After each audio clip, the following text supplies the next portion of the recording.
Welcome back to my YouTube channel learning student. तो आज हम देखने वाले हैं जो क्लास 10th के बच्चे हैं उनके लिए मोस्ट इम्पोर्टेंट क्वेश्चन।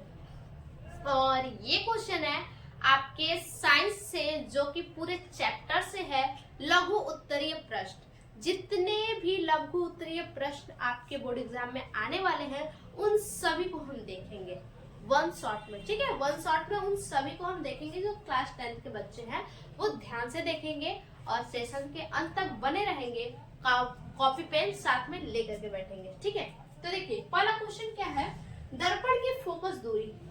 दर्पण की फोकस दूरी क्या है? तो देखिए दर्पण के ध्रुव और मुख्य फोकस के बीच की दूरी को दर्पण बीच की दूरी को फोकस दूरी कहते हैं। यानी देखिए समझते हैं क्या बोला है कि दर्पण के ध्रुव और मुख्य फोकस के बीच, पहले तो हम क्या करते हैं, दर्पण बना देते हैं। ठीक है, एक दर्पण हमने बना लिया।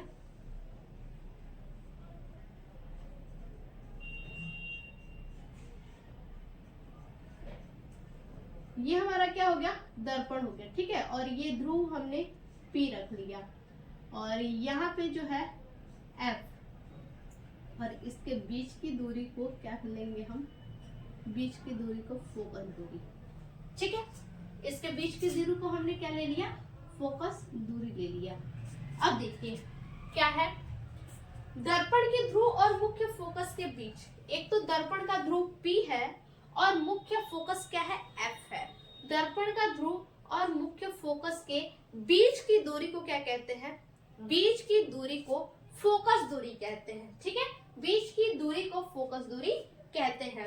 अब देखिए इसे F यानी स्मॉल f से F द्वारा प्रदर्शित किया जाता है। इसे किससे डिनोट किए हम, स्मॉल f के द्वारा हमने डिनोट किया है। उसके बाद है यह वक्रता त्रिज्या की आधी होती है। वक्रता त्रिज्या की आधी होती है। जो ये फोकस दूरी है, फोकस दूरी कितनी होती है, जो वक्रता त्रिज्या होती है उसकी आधी होती है। ठीक है, जैसे यहाँ देखिए f equal to r/2, r/2 है तो यानी r जितना होगा उसके बट्टे में क्या करेंगे, 2 करेंगे, तो इसका आधा करेंगे तो क्या होगा, हमारा फोकस दूरी होगी। ठीक है, तो यह वक्रता त्रिज्या की कितनी होती है, आधी होती है। वक्रता त्रिज्या की आधी फोकस दूरी होती है। अब देखिए अगला क्वेश्चन क्या है, आवर्धन। ठीक है, आवर्धन क्या है, तो प्रतिबिंब की ऊंचाई और वस्तु की ऊंचाई के अनुपात को, प्रतिबिंब की ऊंचाई, क्या चीज, प्रतिबिंब की ऊंचाई, प्रतिबिंब की ऊंचाई चाहे जो आप ले लीजिए। प्रतिबिंब यानी कोई वस्तु यहाँ रखा हुआ है, जैसे कि हम चलते हैं ना, हम चलते हैं तो हमारी परछाई बनती है, तो वो क्या हो गई, प्रतिबिंब की ऊंचाई हो गई। और वस्तु की ऊंचाई, हम क्या हो गए, वस्तु हो गए, और हमारी जो परछाई बनेगी वो क्या हो गई, प्रतिबिंब की ऊंचाई हो गई।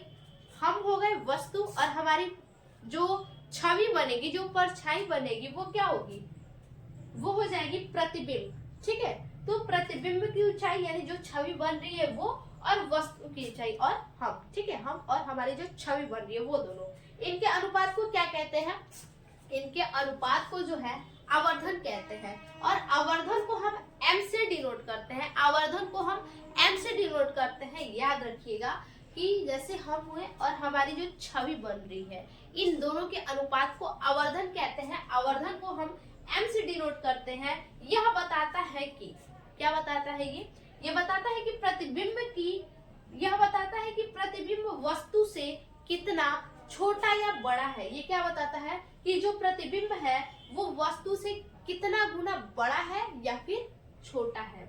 जैसे फॉर्मूला इसका क्या है, m इक्वल टू क्या होता है, capital small h dash by h होता है, यही फॉर्मूला होता है। तो m इक्वल टू क्या है, प्रतिबिंब की ऊंचाई, h डैश क्या है, प्रतिबिंब की ऊंचाई है, यानी जो छवि हमारी बन रही है उसकी ऊंचाई है, और वस्तु की ऊंचाई h है, यानी हम हो गए वस्तु और हमारी ऊंचाई जो होगी h होगी, और जो हमारी छवि की ऊंचाई होगी वो क्या होगी, h डैश होगी। ठीक है, तो इन दोनों के अनुपात को क्या कहते हैं, हम आवर्धन कहते हैं। तो ये जो है आपका 2 क्वेश्चन हो गया। अब इसके आगे देखते हैं।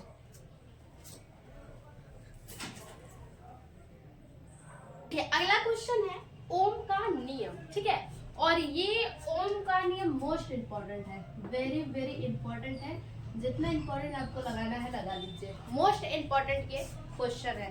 तो ओम का नियम क्या है, देखिए बोला है स्थिर ताप पे, ठीक है। कैसे ताप पे, स्थिर ताप पे। स्थिर ताप पर किसी चालक तार से प्रवाहित होने वाली विद्युत धारा, स्थिर ताप पे ताप क्या है उसका, स्थिर है, ठीक है। तो स्थिर ताप पर किसी चालक तार से प्रवाहित होने वाली, कोई क्या है, चालक तार है। ये आपको तार दिख रही है, एक प्लस में है और एक माइनस में है। तो किसी चालक तार से प्रवाहित होने वाली विद्युत धारा, यहाँ से क्या है, विद्युत धारा प्रवाहित होगी, ठीक है। विद्युत धारा उसके सिरों के बीच उत्पन्न विभवांतर, और ये क्या है, विभवांतर है। तो विद्युत धारा और इनके सिरों के बीच में उत्पन्न विभवांतर के समानुपाती होता है। यानी कहने का मतलब है समानुपाती होता है, जैसे मतलब है विभवांतर बढ़ने पर धारा भी बढ़ेगा। यदि क्या किया जाए, धारा को बढ़ाया जाए तो विभवांतर बढ़ेगा, विभवांतर को बढ़ाया जाए तो धारा क्या होगा, बढ़ेगा। यानी कि V समानुपाती I, विभवांतर बढ़ेगा तो धारा भी बढ़ेगा, ठीक है। तो सीधा से समझिएगा ओम का नियम क्या है, स्थिर ताप पे, स्थिर टेम्परेचर क्या है, स्थिर है। तो स्थिर ताप पे किसी चालक तार से, स्थिर ताप पे, ये जो आपको दिख रहा है स्थिर ताप पे किसी चालक तार से, किसी चालक तार, ये जो आपको दिख रहा है, ठीक है, किसी चालक तार से प्रवाहित होने वाली विद्युत धारा, ये चालक तार है, जाहिर सी बात है इसमें क्या है, करंट फ्लो होगा। यहाँ पे करंट दिया जाए तो करंट फ्लो होगा। तो प्रवाहित होने वाली विद्युत धारा, इसमें क्या होगी, विद्युत धारा प्रवाहित होगी। तो प्रवाहित होने वाली विद्युत धारा उसके सिरों के बीच के विभवांतर, विभवांतर क्या है, भी है। ये जो विभवांतर आपको दिख रहा है, इनके सिरों के बीच के विभवांतर के समानुपाती होता है। फिर से मेरे साथ बोलिए, किसी स्थिर ताप पर किसी चालक तार से, ठीक है, किसी स्थिर ताप पर किसी चालक तार से प्रवाहित होने वाली विद्युत धारा उसके सिरों के बीच उत्पन्न विभवांतर के समानुपाती होता है।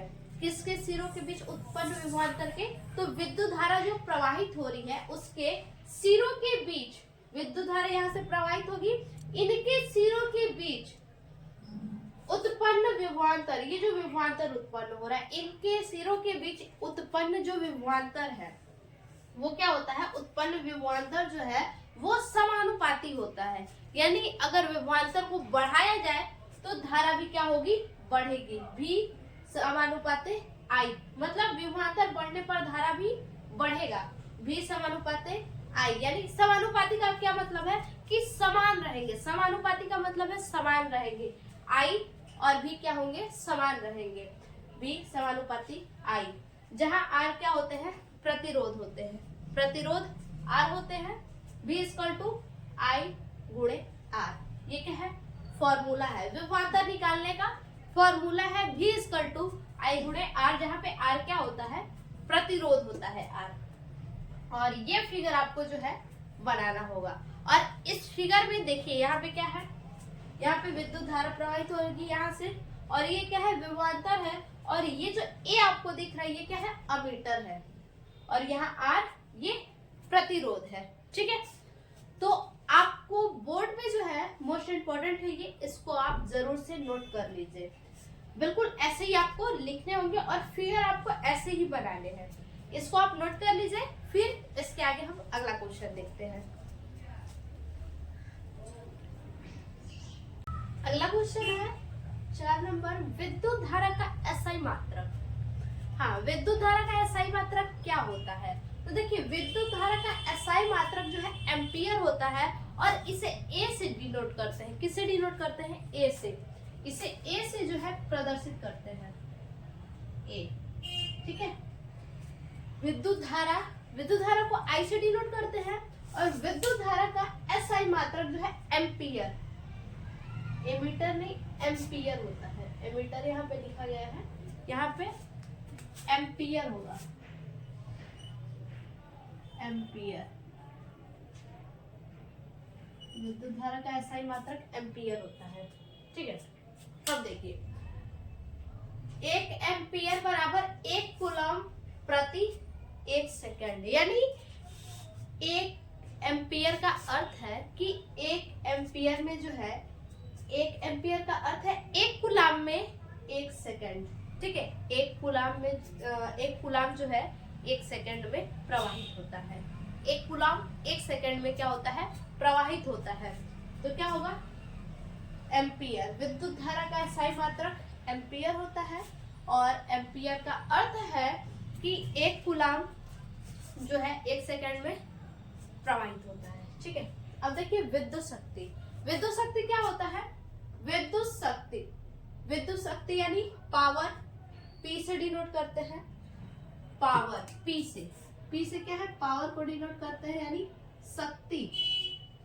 शक्ति ये हो गया, शक्ति को हमने किससे डिनोट किया, P से। उसके बाद क्या है, V है, V यानी विभवांतर। विभवांतर जिसे क्या कहते हैं, वोल्टेज कहते हैं, विभवांतर जिसे क्या कहते हैं, विभवांतर को हम वोल्टेज भी कहते हैं। उसके बाद है I मतलब क्या होता है, I मतलब धारा। ठीक है, I मतलब क्या होता है, धारा होता है। ये क्या है, विद्युत शक्ति। इसका आपको जो है इससे फॉर्मूला पूछेगा कि विद्युत शक्ति का फॉर्मूला क्या है, तो P = V × I। ठीक है, ये तो हो गया। अब अगला है उत्तल लेंस और अवतल लेंस में अंतर। उत्तल लेंस और अवतल लेंस में अंतर आपसे पूछेगा, तो एक साइड आप हेडिंग बना दीजिएगा उत्तल लेंस और दूसरे साइड बना दीजिएगा अवतल लेंस। ठीक है, उत्तल लेंस और अवतल लेंस। यहाँ पे उत्तल लेंस व अवतल लिखेंगे, अवतल लेंस,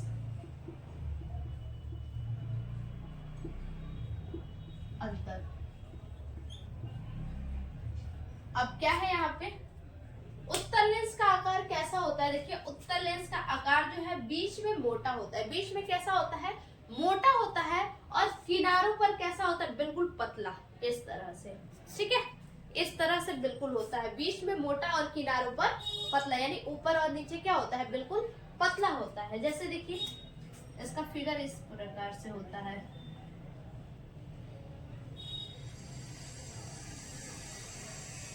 ठीक है, ये क्या है, ये जो है आपका उत्तल लेंस है। उत्तल मतलब उठा हुआ, उत्तल यानी उठा हुआ, याद कर लीजिए ऐसे ट्रिक है। उत्तल मतलब उठा हुआ, बीच में क्या रहेगा, उठा हुआ रहेगा और किनारों पर बिल्कुल पतला रहेगा। उसके बाद इसके उपयोग जो है दूरदृष्टि दोष के लिए। इसका उपयोग किस लिए किया जाता है, तो इसका उपयोग चश्मे में जो है दूरदृष्टि दोष के लिए किया जाता है। अब देखिए अवतल लेंस। अवतल लेंस क्या है, आकार अवतल लेंस का कैसा होता है, बीच में पतला किनारों पर मोटा। क्या बोला है, बीच में पतला और किनारों पर मोटा, यानी इस प्रकार से क्या है, निकला हुआ बिल्कुल होता है। देखिए कैसे बोला है, बीच में बिल्कुल पतला रहेगा, यहाँ क्या है, बीच में पतला है और किनारों पर कैसा है, मोटा है। ठीक है, किनारों पर कैसा है, मोटा रहता है, किनारों पर बिल्कुल इसी प्रकार से, बीच में पतला और किनारों पर मोटा। उसके बाद देखिए अगला है उपयोग इसका किस लिए होता है, निकट दृष्टि दोष के लिए। जिस व्यक्ति को निकट दृष्टि दोष होते हैं तो उसके लिए चश्मे में कौन सा लेंस उपयोग किए जाते हैं, तो अवतल लेंस। अवतल लेंस निकट दृष्टि दोष के लिए, यानी निकट की तो वस्तुएं उन्हें साफ दिखती है, लेकिन जो दूर की वस्तुएं हैं उन्हें साफ नहीं दिखाई देती हैं, इसीलिए दूर की वस्तुएं नहीं दिखती हैं तो निकट दृष्टि दोष है उस व्यक्ति में। जिसे दूर की वस्तुएं नहीं दिखती हैं, निकट दृष्टि दोष, जिसे निकट का दिखे और दूर का न दिखे, तो दूर का देखने के लिए अवतल लेंस, दूर का देखने के लिए अवतल लेंस का उपयोग किया जाता है, और वहीं पास का देखने के लिए निकट दूर दृष्टि दोष। पास का देखने के लिए दूर दृष्टि दोष, यानी दूर की वस्तुएं तो उन्हें साफ समझ में आती है, दिखती है, लेकिन क्या है, जो पास की वस्तुएं हैं वो साफ नहीं दिखाई देती, इसीलिए उनमें जो है उत्तल लेंस का उपयोग किया जाता है। ठीक है, तो इसको आप नोट कीजिए, फिर इसके आगे देखते हैं। देखिए अगला क्वेश्चन है चुंबकीय क्षेत्र रेखाएं। ठीक है, चुंबकीय क्षेत्र रेखाएं क्या है? वे काल्पनिक रेखाएं जो चुंबकीय क्षेत्र की दिशा और मजबूती को दर्शाती है। वे काल्पनिक रेखाएं, क्या बोला है? काल्पनिक रेखाएं जो चुंबकीय क्षेत्र की दिशा और मजबूती को क्या करती है? दिखाती है या प्रदर्शित करती है। ठीक है, तो उसे क्या कहते हैं? चुंबकीय बल रेखा कहते हैं। नाम ही क्या है? चुंबकीय बल रेखा। रेखा बोल रहा है ना, तो वे काल्पनिक रेखाएं जो चुंबकीय क्षेत्र की दिशा क्या कर रहा है? चुंबकीय क्षेत्र की, ये जो आपको दिख रहा है ये क्या है? ये दिशा को बता रहा है। चुंबकीय क्षेत्र की दिशा और मजबूती को क्या करता है? दर्शाता है। और उसकी मजबूती को क्या करता है? दर्शाता है कि कितना मजबूत है वो। जहाँ रेखाएं पास होती है वहां चुंबक का बल अधिक होता है। जैसे कि देखिए, जैसे हमने क्या किया कि लोहे का छड़ ले लिया। ठीक है, लोहे का छड़ ले लिया और उसको क्या किया, उसके आसपास जो है लोहे के जो बुरादे होते हैं, ठीक है, उसको क्या किया हमने, बुरादे को क्या किया, छिड़क दिया।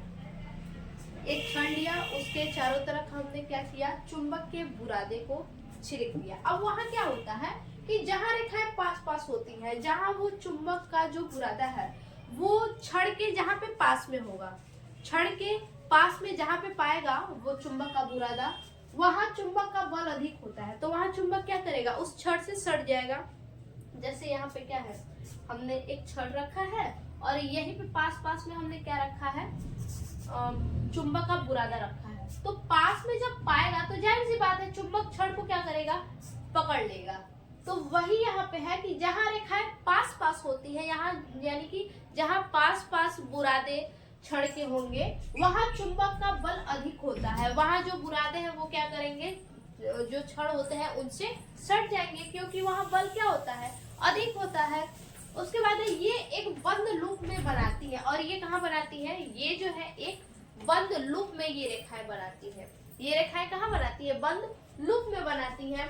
चुंबक के बाहर की बात की जाए, जैसे ये क्या है, एक चुंबक है, इसके बाहर की बात की जाए तो इसके बाहर में क्या होता है, उत्तर से दक्षिण दिशा में, ये जो है उत्तर से दक्षिण दिशा में क्या होता है, चलता रहता है। लेकिन इसके अंदर में जो है दक्षिण से उत्तर दिशा में, ये देखिए ये क्या है, ये उत्तर से दक्षिण दिशा में चल रहा है। लेकिन अगर इसके अंदर की बात की जाए तो इसके अंदर कैसे चलता है, तो इसके अंदर जो है दक्षिण से उत्तर दिशा की ओर, दक्षिण से उत्तर दिशा की ओर ये क्या होता है, इसके अंदर में उल्टा चलता है। लेकिन इसके बाहर में क्या होता है, सीधा उत्तर से दक्षिण, इसके बाहर में उत्तर से दक्षिण चलता है और इसके अंदर में जो है दक्षिण से उत्तर चलता है। ठीक है, तो ये क्या है, चुंबकीय बल रेखा है। सीधा से समझिए, एग्जाम्पल, एक छड़ लेंगे, उसके चारों ओर क्या करेंगे, बुरादा छिड़क देंगे चुंबक का, और वो क्या करेगा, जहां से भाई चुंबक का वो तो बुरादा है, वो लोहे को पकड़ेगा ही, तो वो क्या करेगा, लोहे से आके सट जाएगा एक रेखा में। ठीक है, एक रेखा में ही आके सटेगा। वे काल्पनिक रेखा है जो चुंबकीय क्षेत्र की दिशा और मजबूती को दर्शाता है। जहाँ रेखाएं पास होती है, जहाँ रेखाएं क्या होती है, पास में होती है, वहां क्या होगा, चुंबक तुरंत लोहे का छड़ जो है तुरंत चुंबक को पकड़ लेगा। तो वहां चुंबक का बल जो है अधिक होता है, बल अधिक होता है, तभी तो वो उसे पकड़ लेता है। ठीक है, तो इसको आप नोट कीजिए, फिर हम इसके आगे देखते हैं। देखिए अगला क्वेश्चन है विद्युत फ्यूज का सिद्धांत। विद्युत फ्यूज जो होते हैं, जो फ्यूज क्या होते हैं, खराब हो जाते हैं, टूट जाते हैं, हीट होके क्या होते हैं, जब लाइन अचानक से आती है, अचानक से जब लाइन आती है तो फ्यूज क्या होते हैं, टूट जाते हैं। और अचानक से लाइन जो आएगी वो क्या आएगी, बिल्कुल तेज आती है। कहते हैं ना, लाइन बहुत काफी तेज आया था तो फ्यूज क्या हो गया है, उड़ गया है, फ्यूज टूट गया है। तो विद्युत फ्यूज का सिद्धांत, यानी विद्युत जो फ्यूज होते हैं उनका सिद्धांत आपको बताना है। यह विद्युत धारा के उष्मीय प्रभाव पर कार्य करता है। विद्युत धारा के उष्मीय प्रभाव पर, किस प्रभाव पर, उष्मीय प्रभाव, उष्मा मतलब हीट, हीट का जो इफेक्ट होता है, बहुत ज्यादा हीट हो जाता है तो वहां पे ये कार्य करता है। ठीक है, जब धारा क्या होती है, बहुत अधिक होती है, उष्मा उसका बहुत अधिक होता है, काफी ज्यादा हीट हो जाता है, तो वहां पे ये कार्य करता है। देखिए फ्यूज तार का गलनांक बहुत कम होता है। जो फ्यूज तार होते हैं उनका गलनांक क्या होता है, बहुत ज्यादा कम होता है। आप देखे होंगे कि जो फ्यूज तार होते हैं उनमें पीले कलर के क्या तार लपेटे जाते हैं ताकि वो क्या हो, फ्यूज न हो। पीले कलर के जो है उसमें तार लपेटे जाते हैं। फ्यूज तार का गलनांक क्या होता है, और वो जो तार होता है पीला वाला जो उसमें लपेटा जाता है, जो अंदर का तांबा का तार होता है, ठीक है, उसको जो लपेटा जाता है उसमें फ्यूज में लगाए जाते हैं, तो उसका गलनांक क्या होता है, काफी ज्यादा कम होता है। जब परिपथ में अधिक धारा होती है, यानी जब परिपथ में धारा क्या होती है, काफी ज्यादा होती है, विद्युत धारा क्या होती है, काफी ज्यादा उसमें हो जाती है, तो तार गर्म होकर पिघल या टूट जाता है। ठीक है, तार क्या होता है, हीट हो जाता है।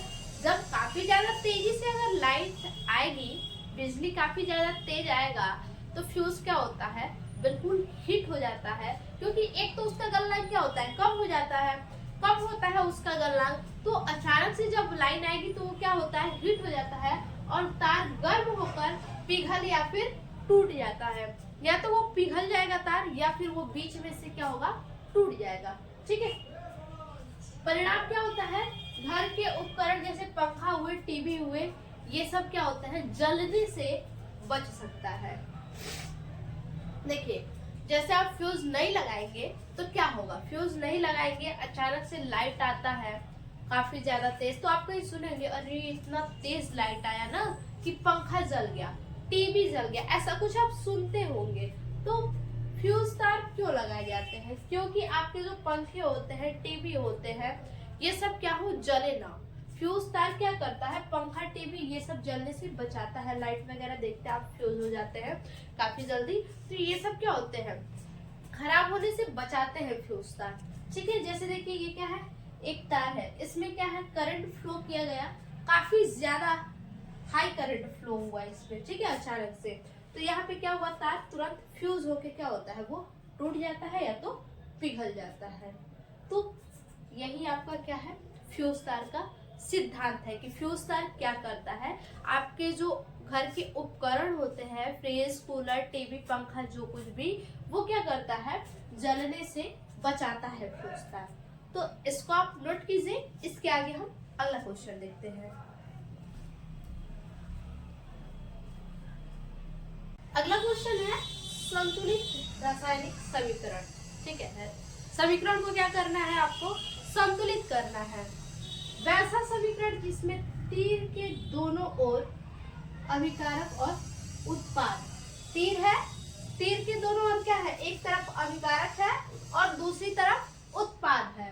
तो अभिकारक और उत्पाद दोनों ओर प्रत्येक तत्व के परमाणुओं की संख्या समान होती है, यानी जितने भी परमाणु है, दो परमाणु है इसमें, कार्बन और ऑक्सीजन, जितने भी परमाणु हैं उसकी संख्या क्या होगी, समान होगी। अब समान कैसे होगी, ये देखिए, यहाँ कार्बन है, कार्बन की संख्या 1 है, इधर भी कार्बन की संख्या 1 है। ऑक्सीजन, ऑक्सीजन की संख्या यहाँ 2 है और यहाँ भी ऑक्सीजन की संख्या क्या है, 2 है। तो आप कह सकते हैं कि ये क्या है, समीकरण क्या है, संतुलित है। लिखेंगे क्या, संतुलित, संतुलित है। ठीक है, ये क्या है, संतुलित है, क्योंकि अभिकारक और उत्पाद दोनों क्या है, बराबर है इनकी संख्या, इसीलिए ये क्या है, समीकरण संतुलित है। अगला है ऑक्सीकरण यानी उपचयन। ऑक्सीकरण को क्या कहते हैं, उपचयन कहते हैं। वह अभिक्रिया जिसमें किसी पदार्थ में ऑक्सीजन का जुड़ना हो या हाइड्रोजन का हटना हो, वह अभिक्रिया जिसमें किसी पदार्थ में क्या हो, या तो ऑक्सीजन का जुड़ना हो या तो वहां क्या हो, ऑक्सीजन जुड़ जाए। ठीक है, या तो ऑक्सीजन क्या हो, जुड़ जाए, या फिर हाइड्रोजन क्या हो, वहां से हट जाए। देखिए यहाँ पे हाइड्रोजन तो है नहीं और ऑक्सीजन क्या हो रहा है, यहाँ जुड़ रहा है, कार्बन है और यहाँ क्या है, ऑक्सीजन है, यहाँ भी कार्बन है, ऑक्सीजन यहाँ 2 है, यहाँ भी 2 ऑक्सीजन, यहाँ क्या हो रहा है, कार्बन का ऑक्सीकरण हो रहा है, कार्बन का क्या हो रहा है, ऑक्सीकरण, यानी इसमें क्या हो रहा है, ऑक्सीजन जुड़ रहे हैं। ठीक है, याद रखिएगा, ऑक्सीकरण का मतलब कि ऑक्सीजन क्या होगा, जुड़ेगा, तो ऐसे आप लिख सकते हैं कि वह अभिक्रिया जिसमें किसी पदार्थ में ऑक्सीजन का जुड़ना हो या फिर हाइड्रोजन का हटना हो। ठीक है, या फिर अपचयन भी आपसे पूछता है। ये तो उपचयन है जिसमें ऑक्सीजन जुड़ते हैं। अपचयन क्या है? ऑक्सीकरण का ठीक उल्टा। ऑक्सीकरण का क्या होता है? ठीक उल्टा। यानी इसमें क्या होता है, जो ऑक्सीजन होते हैं उसकी कमी होती है, ऑक्सीजन की कमी होती है। इसमें क्या है? वृद्धि हो रही है, ऑक्सीजन का जुड़ना। यानी इसमें ऑक्सीजन की वृद्धि हो रही है, लेकिन ठीक उल्टा ये क्या होता है? अपचयन होता है। इसमें ऑक्सीजन क्या होता है? जुड़ता नहीं है। ऑक्सीजन का ठीक उल्टा, ऑक्सीकरण का ठीक उल्टा होता है हाइड्रोजन का जुड़ना या ऑक्सीजन का हटना। इसमें क्या होगा? अपचयन में आप या तो हाइड्रोजन को जोड़ दीजिए या फिर क्या कीजिए? ऑक्सीजन को हटा दीजिए। यहाँ पे आप लिख सकते हैं क्या चीज? CO2। यहाँ इसका अपोजिट लिखेंगे, CO2 लिखेंगे, और इधर जब आप रिएक्शन करवाएंगे CO2 और इधर रिएक्शन करवाएंगे तो क्या करेंगे? C+O2। इसको क्या करेंगे? O2 को हटा देंगे। या फिर आप ले सकते हैं कॉपर, CuSO4, कॉपर सल्फेट भी ले सकते हैं। कॉपर ऑक्साइड भी ले सकते हैं, CuO। ठीक है, तो ये क्या है? अपचयन है। अपचयन क्या होता है? अपचयन उपचयन का ठीक उल्टा यानी अपोजिट होता है। इसको आप नोट कीजिए। फिर इसके आगे अगला क्वेश्चन देखते हैं। अगला क्वेश्चन है 11 नंबर। क्या कह रहा है? संक्षारण। संक्षारण क्या होता है? तो संक्षारण का मतलब देखिए, जैसे समझ लीजिए पहले, जैसे लोहा है, ठीक है, कोई लोहा है, चांदी है, ये सब है, किसी नमी के संपर्क में आ जाए। लोहा है, यदि वायु के संपर्क में आए या फिर पानी के संपर्क में आए तो उसमें क्या होते हैं? जंग लग जाते हैं। ठीक है, और उसी तरह से चांदी की बात की जाए तो चांदी जो है ऑक्सीजन नमी के संपर्क में आता है तो उसमें क्या है? हरी परत चढ़ जाती है। चांदी हरी नहीं, काली परत। और क्या होता है? जो तांबा होता है, तांबा को अगर आप साफ न कीजिए, जैसे तांबा का जग हो, तांबे के जग को अगर आप साफ न कीजिए, वो वायु के संपर्क में आएगा। ठीक है, तो क्या होता है? उसमें जो है हरी परत चढ़ जाती है, हरे परत उस पे हो जाते हैं, और वो परत छुड़ाने के लिए क्या किया जाता है? परत को हटाने के लिए उस पे जो है खट्टा, ठीक है, यानी जैसे नींबू हुआ, इसको वो जो है हरा परत नींबू वगैरह से ही वो हटता है। तो देखिए क्या है संक्षारण? जब कोई धातु अपने आसपास की नमी, हवा, अम्ल, जब कोई धातु क्या हो? अपने आसपास की नमी, हवा या अम्ल के संपर्क में आए, नमी, हवा या अम्ल के संपर्क में आए, तो संपर्क में आकर धीरे धीरे वो क्या होता है? खराब होने लगता है। धीरे धीरे वो क्या होता है? खराब होने लगता है। इसे ही क्या कहते हैं? संक्षारण कहते हैं। जब कोई तत्व, कोई धातु क्या हो? नमी के संपर्क में आए, ऑक्सीजन के संपर्क में आए तो वो खराब होने लगता है, जिसे संक्षारण कहते हैं। लोहे पर जंग लगना। क्या है? लोहे पर जंग लगना। लोहे पर जो जंग लगता है उसके लिए यह शब्द लेपन किया जाता है ताकि वो क्या हो? उससे सुरक्षित रहे। चांदी का काला पड़ना। चांदी भी क्या होते हैं? ऑक्सीजन नमी के संपर्क में आते हैं तो वो काले पड़ने लगते हैं, काली परत उस पे होने लगती है। देखिए, पेंट या ग्रीस लगाकर इसे रोका जा सकता है। इस पे जो लोहे होते हैं उस पे पेंट या फिर ग्रीस लगा दिया जाए तो वो क्या होंगे? वो जो है उसमें जंग नहीं लगेगा। अगला है अम्ल, क्षार और पीएच मान। अम्ल, क्षार का पीएच मान पूछेगा, इनके स्वाद वगैरह कैसे होते हैं। ठीक है, तो अम्ल यानी एसिड, अम्ल को एसिड कहते हैं। इनके स्वाद कैसे होते हैं? अम्ल के स्वाद जो होते हैं वो खट्टे होते हैं, और ये अम्ल क्या करते हैं? नीले लिटमस को लाल कर देते हैं। अम्ल क्या करते हैं? एसिड क्या करते हैं? नीले लिटमस, एक कागज आता है नीला, ठीक है, जिसे लिटमस पेपर कहते हैं। उस लिटमस पेपर को जो है, नीले लिटमस पेपर को अम्ल में डाला जाए तो वो नीला जो लिटमस पेपर होता है वो कैसा हो जाता है? वो लाल हो जाता है। और उसकी पीएच जो होती है, पीएच जो होती है 7 से कम होती है। ठीक है, पीएच, अम्ल की पीएच कितनी होती है? 7 से कम होती है। देखिए ये पीएच स्केल हमने यहाँ पे आपको दर्शाया, पीएच स्केल के द्वारा यहाँ दर्शाया गया है। यहाँ क्या है 7 है, 7 पे उदासीन है, तो 7 से कम होगा, 7 से कम यानी 0 से लेके 7 के अंदर में होगा तो वो क्या होगा, अम्लीय कहलाएगा। ठीक है, उसके बाद बात करते हैं क्षार की, जिसे बेस कहते हैं। इनके स्वाद कैसे होते हैं, कड़वे होते हैं। अम्ल के स्वाद खट्टे होते हैं, लेकिन जो क्षार होते हैं इनके स्वाद कैसे होते हैं, कड़वे होते हैं। कड़वा कैसे, जैसे कि आप आंवला खाए होंगे, आंवला कैसा लगता है, कड़वा लगता है, उसी तरह से इसका भी स्वाद क्या होता है, कड़वा, यानी वो क्या है, क्षारीय है। और ये जो है नीला लिटमस, लाल लिटमस, एक तो नीला लिटमस पेपर भी आता है और एक लाल भी आता है, रेड और ब्लू दोनों लिटमस पेपर आते हैं।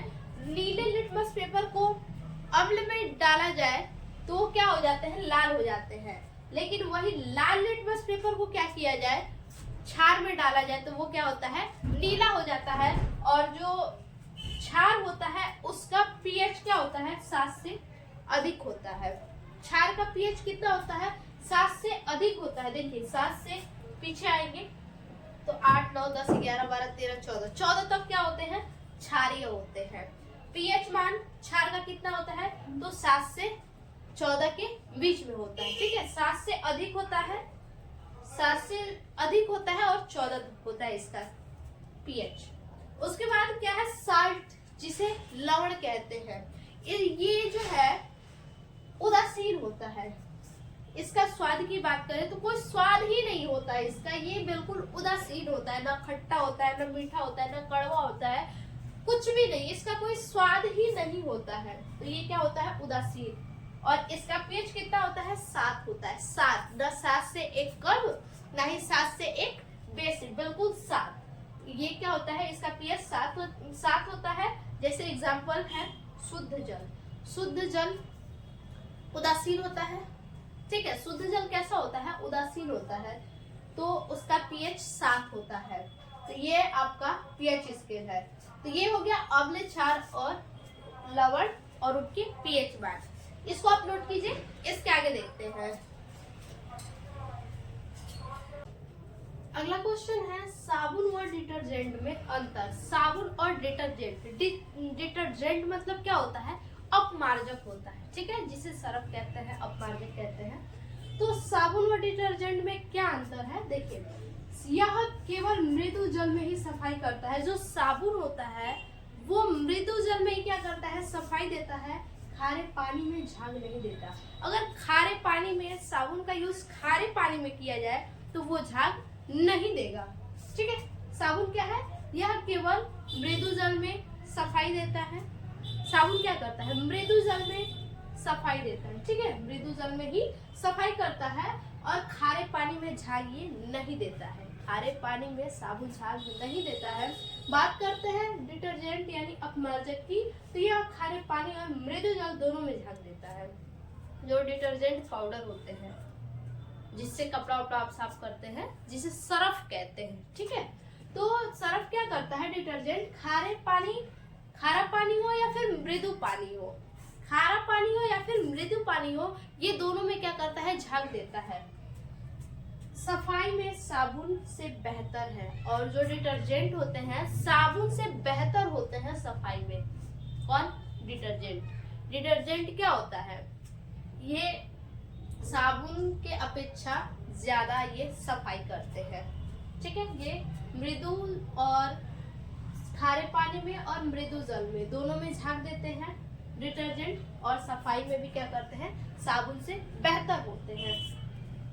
अगला क्वेश्चन है प्रकाश संश्लेषण। प्रकाश संश्लेषण क्या होता है,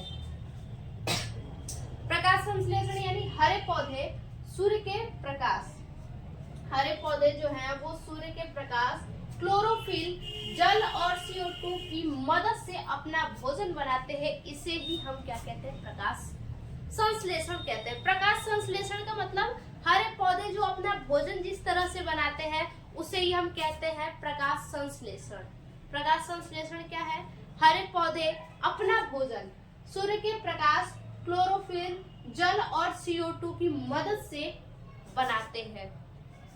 हरे पौधे सूर्य के प्रकाश, क्लोरोफिल, सूर्य के प्रकाश, क्लोरोफिल, जल, CO2, सूर्य का प्रकाश, क्लोरोफिल, जल, CO2, इन चारों की मदद से क्या करते हैं, अपना भोजन तैयार करते हैं, अपना भोजन बनाते हैं, जिसे क्या कहते हैं, प्रकाश संश्लेषण कहते हैं। बात करते हैं श्वसन। श्वसन क्या है? यह एक धीमी और जैविक प्रक्रिया है। श्वसन जो है वो हमारे बॉडी के अंदर होता है, वो क्रिया, श्वसन की क्रिया क्या होती है, हमारे बॉडी के अंदर होती है, फेफड़ों में, ठीक है। तो यह एक धीमी और जैविक प्रक्रिया है। ये क्या है? धीमी प्रक्रिया है, धीरे धीरे हम लोग सांस लेते हैं, तो धीमी और जैविक प्रक्रिया है। इसमें ऊष्मा नियंत्रित रहती है। इसमें ऊष्मा क्या होती है? नियंत्रित रहती है, यानी हमारे बॉडी के अंदर ये चीज होता है, तो इसमें ऊष्मा क्या होती है? बिल्कुल नियंत्रित रहती है, कंट्रोल में होती है। उसके बाद दहन। दहन क्या है? यह एक तीव्र रासायनिक प्रक्रिया है। दहन क्या है? एक प्रकार का तीव्र यानी तेजी से होने वाली, तीव्र यानी तेजी से होने वाली तीव्र रासायनिक प्रक्रिया है। तेजी से होने वाली ये रासायनिक प्रक्रिया जो क्या होती है, बिल्कुल तेजी से ये अभिक्रिया होती है। दहन की अभिक्रिया जो है बिल्कुल तेजी से होती है और ये रासायनिक अभिक्रिया है। इसमें अनियंत्रित ऊष्मा और प्रकाश निकलता है। इसमें क्या निकलता है? अनियंत्रित ऊष्मा, यानी इसमें से हीटनेस निकलती है। अनियंत्रित ऊष्मा यानी इसमें से हीटनेस निकलती है, और क्या निकलता है? प्रकाश निकलता है। जैसे क्या हो सकता है? आग लगना।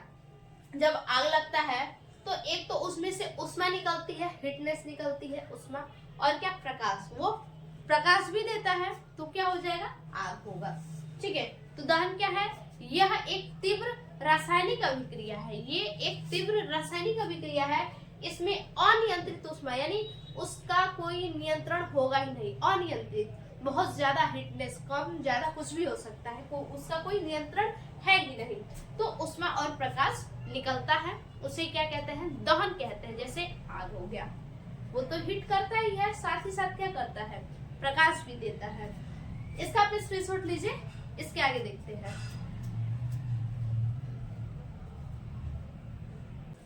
अगला क्वेश्चन है 17 नंबर, मानव हृदय का कार्य।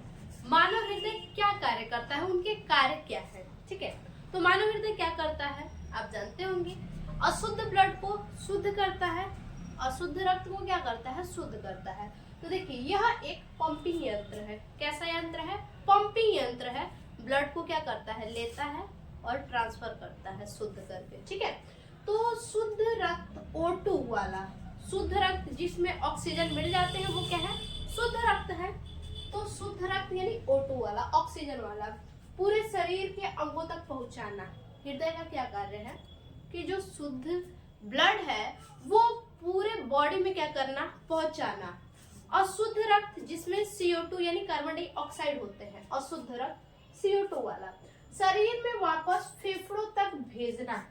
यानी जो अशुद्ध रक्त है वो पूरे बॉडी से ब्लड को कलेक्ट करके कहाँ भेजना? तो शरीर में वापस फेफड़ों तक भेजना। शरीर में क्या करता है? वापस फेफड़ों तक या शुद्ध ब्लड को भेजता है, ठीक है। तो इनके यही कार्य है, अशुद्ध ब्लड को क्या करना? शुद्ध करना, और शुद्ध करके पूरे बॉडी में भेजना। अगला है आनुवंशिकता। आनुवंशिकता क्या है? आनुवंशिकता यानी जेनेटिक्स। आनुवंशिकता यानी जेनेटिक्स।